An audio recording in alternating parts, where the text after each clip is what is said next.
Welcome to my 10-month update of recovering from and living with Ramsay Hunt Syndrome. In this update, I'll give you a physical health update, talk a little bit more about synkinesis in particular. I'm going to talk about exploring alternate treatments like supplements, acupuncture, red light therapy, and hyperbaric oxygen treatment. Because it came up, I'm going to talk a little bit about mental health updates and talk about the importance of community. This last month included the Christmas and New Year's holidays. It's been a really crazy busy time. I haven't felt a lot of progress in terms of my physical recovery. Let me summarize my current issues.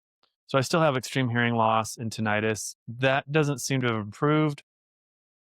I've gotten used to it, but I am still completely deaf in this ear. In a hearing test, I could hear some things, but if you whisper in my ear, I'm not going to hear you. I do have some balance issues, not as severe as in the beginning, but they still are there. Obviously, my face is still paralyzed, although it's less apparent. Of those three, the balance and the paralysis have improved a lot, but they're still not 100%. I think the biggest challenge in my last update, I talked about getting sick, getting a virus and a series of fevers. I have felt a little more off balance since that illness. It isn't bad. I think I've gotten used to being a little bit off balance, but I do feel like it's degraded. I'm not sure how much of that was also the inability to exercise. And I feel like movement and practicing movement helps me with my balance. So that feels a little bit off. In terms of the facial paralysis, the biggest thing I've done in the last month was more therapy. So the biggest thing I do is I loosen up the muscles with this massager, mini facial massager. I've shown you this in previous updates. And this is one of the best therapeutic things I can do because it's easy to do. I could do it while I'm watching a show or maybe reading something, and it feels good. It's also something I do right before therapy. So I'll work the muscles, loosen them up around different areas. I get some soreness in the insertion points up around the brow line. The eye has kind of a round muscle, so I'll loosen that up. And then one of the things I'm supposed to do is I'm working on retraining the muscles. So when I move my face, different parts of the muscles that shouldn't be moving will move. So for example, if I have a hard time not squinting, you can see the squint when I smile. So I'm trying to deliberately retrain the brain to not trigger that muscle because synkinesis is a thing where there's the muscles trigger when they shouldn't. And I have a really great therapist. She's helping me work through some exercises. A lot of people say, "Hey, you look great." And I think with a neutral face, you can't really tell at this point. Whereas at the beginning, you could tell I was very droopy. And now it's just kind of a neutral face is fine. But if I smile, you can see that I'm still there. But people think I'm okay until I show them, well, actually, I'm not. Let's just check it out. Here's the palsy check. Let's kind of look, raising the eyebrow. This is the good eye. That muscle does not want to go. You can see the cheek wants to trigger when I raise the good ones. The synkinesis exercise would be to try and do the good motion and not trigger the other. It's hard. It wants to trigger. I'll close my eyes. This feels pretty good. A tight close. It doesn't feel as tight as this one, but it's good. Like I still wear a mask at night to protect the bad eye. So I'll put some moisture drops, but for the most part, this eye is functionally good. So I'm not finding my eye drying out like it was months ago. Flare the nostrils. So that's a good side. You can see it I can kind of get this muscle to trigger, but this nostril does not. Smile. This is the tell. And that's okay. It's kind of a half smile. So if I do a really subtle smile, you kind of can't tell. If I do a big smile, it's Joker face. Whistle. So the paralyzed face doesn't want to close, and then puff the cheeks. You can see the squinting. This is synkinesis. The nerve wants to do things it's not supposed to. Speaking of synkinesis, there's weird things. You can see that the mistriggering of the muscle. But an interesting problem I had a couple of months ago is I would tear when I would eat. And then that got replaced by a runny nose when I would eat. And it's usually a large meal.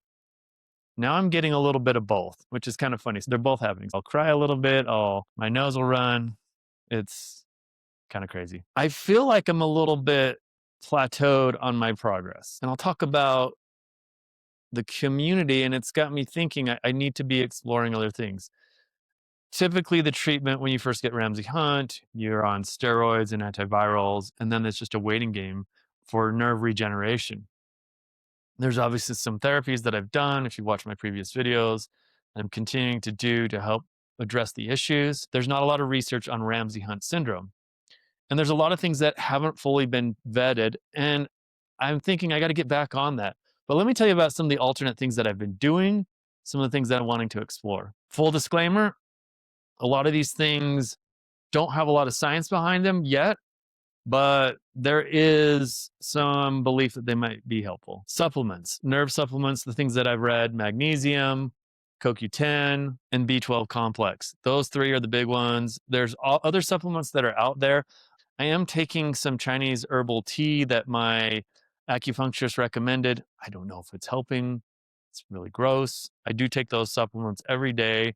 I also take some D. I have been doing acupuncture almost since the beginning. And again, I don't know if it's made a big difference. A decent amount of it's in the face, which is slightly painful. I was doing it a couple times a week. Now I'm doing it twice a month. I just decided to back off. With the holidays, I got my wife a red light mask. She had mentioned it. And then I was reading that, hey, red light might be helpful for nerves. So here is the Therabody, I think it's Theraface red light mask. Kind of crazy. It's supposed to be good for your skin.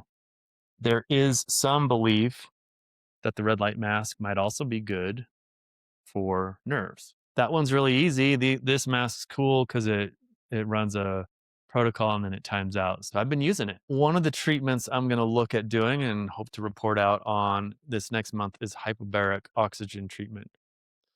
This has been talked about in some of the medical literature, but it hasn't gone through a rigorous protocol. I tried to get in and do it through the hospital system where they have the hard-sided, high atmosphere treatments. My insurance company rejected it, said there was no proof that it had benefits, so they rejected it. And I was pretty hammered, so I decided not to pursue it. But in some thinking, I'm like, I need to try that.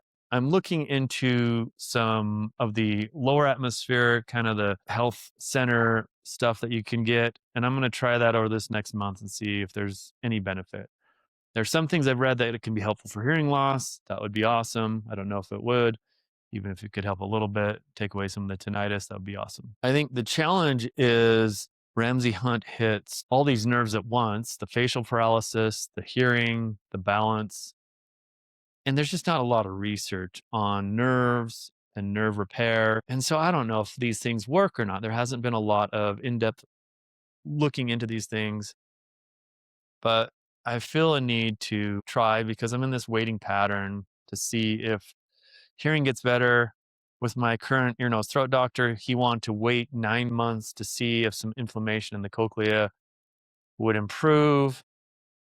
Most likely it's cochlear implant if I want to regain my hearing. But in the meantime, why not try some other therapies? I've been getting a lot of comments on the channel here. Thanks for everybody that's engaging, sharing tips, saying nice things. Had somebody share a really nice comment and they said, I'm just going to read it. This person